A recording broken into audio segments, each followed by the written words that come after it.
खवाऊं तोला, बंगला के पान खवाऊं। मोरी गाँव घूम ले आवे तोला, बंगला के पान खवाऊं तोला, बंगला के पान खवाऊं।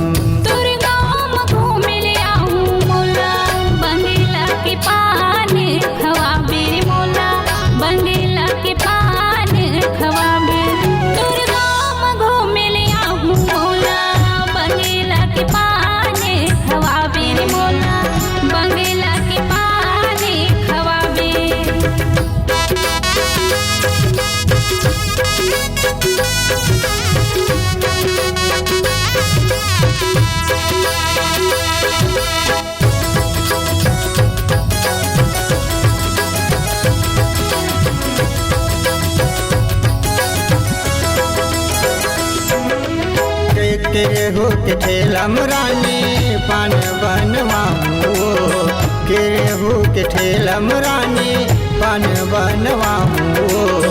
मीठा पति बंगला के मजा हम लुटाबो, मीठा पति बंगला के मजा हम लुटाबो ना। मोरी गाँव मत चले आवे, मोरी गाँव पूछत आवे तोला, बंगला के पान खवाऊं तोला, बंगला के पान खवाऊं।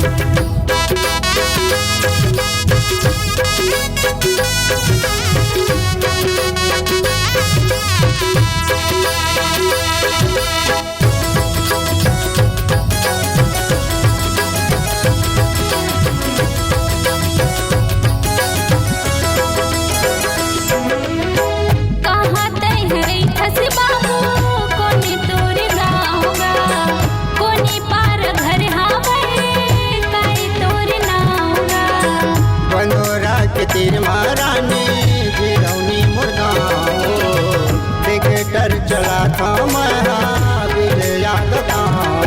मोरी गाँव घूम ले आवे तोला, बंगला के पान खवाऊं तोला, बंगला के पान खवाऊं।